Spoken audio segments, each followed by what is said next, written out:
Your kids are in a unique position because for the most part, your kids have exactly One teacher. one teacher.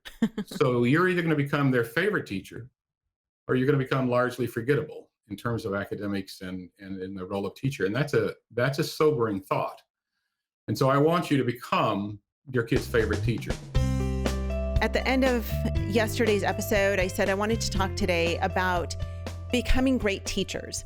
And I know this is a topic that you're really passionate about. And so I want you to tell me, because this is a question that I ask myself pretty much on a daily basis. How can I be a good teacher to my kids? How can I teach them well? And I don't mean just the academics. I don't mean just how can I teach them to sit down and write and to do math and to learn science, but how can I teach them all the things that I want them to learn before they leave my home and move into adulthood? Great question. It's one that we all ought to be asking ourselves. You know, if I'm going to say a phrase here in a second, each of you will see something entirely different in your imagination, and yet they'll all be the same. Are you ready? Yep. My favorite teacher. Got it? Yep. Sure you Got do. it. Yeah, we instantly can remember our favorite teacher. Many of the rest of them, not only did we not learn anything in their class, we don't, in so many cases, don't even remember their names. And yet they spend hundreds of hours preparing lessons and talking to us in class and giving assignments, and we don't even remember their names. Your kids are in a unique position because for the most part, your kids have exactly One teacher. one teacher. So you're either going to become their favorite teacher or you're going to become largely forgettable in terms of academics and in the role of teacher. And that's a sobering thought. And so I want you to become your kid's favorite teacher. And we often think of teaching skills. If I said, Yvette, make me a list of teaching skills. What skills does a teacher need to have? Well, keeping track of grades, right? No, that's a clerical skill. Assigning work, right? No, that's a clerical skill too. Lecturing, no, that's not really a teaching skill. That's a one-way communication, and teaching requires a two-way dialogue. Teaching skills have nothing to do with the administrative skills that take most of the time of classroom teachers. But again, if that's all we experienced growing up, that's all we know. Jane and I, once upon a time, toyed with the idea of writing a textbook for parents to teach parents how to become teachers. And we thought, you know, it'd be great. Let's go to the University of Missouri, and go to their bookstore because they were open stacks back then and you could just wander through. And let's go back to the School of Education and let's look through all the textbooks the teachers learn from, and we'll get all of the best textbooks on learning how to teach. And we discovered there were none. Zero. Not a single book on how to teach.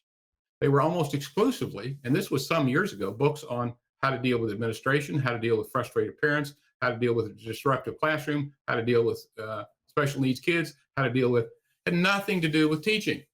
So to boil it down in the simplest form, I often try to tell parents that the three things that will be most helpful is the concept of making things relevant, interesting, and accessible to children. Because education is a two-way discussion. You know, in the Socratic method of Socrates, education was a two-way dialogue. And it's one thing for me to lecture you and say, boom, boom, boom. But it's another for me to say, what do you think about so-and-so?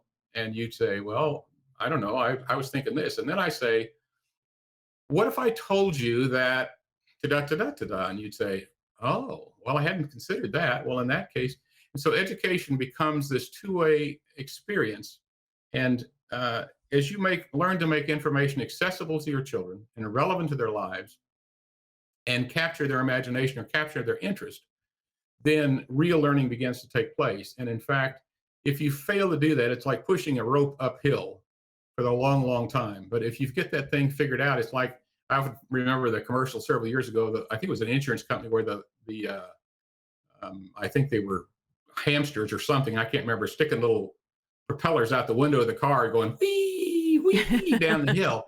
And learning just begins to take place all the time. It's not something you do between 10 and 12 and 1 and 3. It's something that happens at bedtime, at bath time, on a walk, at church, on Sunday, in the grocery store.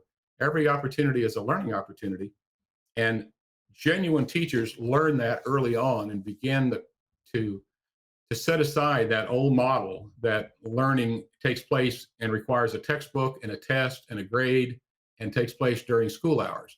But learning is something that happens constantly and it's a two-way dialogue that happens between parents and children. I always tell people, when all else fails, when you're having the worst homeschool day of your life, read aloud. Yeah. Get a great book and read aloud. And if that doesn't work again tomorrow, read aloud. You may have a bad day. You may have a bad week. You may be in bed with morning sickness, and your mother-in-law is in hospice care right now, and your husband is working 2 jobs. You know what? The world's not going to fall apart if you set some of the textbooks aside for the next several weeks, next couple of months.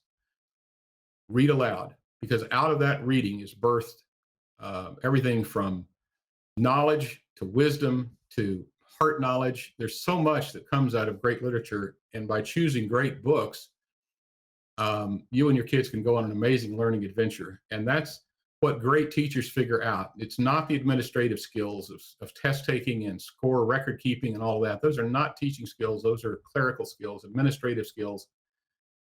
But if you think back to your favorite teacher, I can almost guarantee you that they read aloud to you in class. They either took you out into the world, or they brought the world into your classroom. They captured your imagination. Maybe one of my favorite teachers, maybe my all-time favorite teacher, was a history teacher, and I'd hated history my whole life. But he would crouch down behind his desk and act out the Civil War, because he was a rebel sniper behind his desk, or he would act out, Washington on the bow of the ship crossing the Delaware River on Christmas night. And so suddenly it came to life, and that's what teaching's about.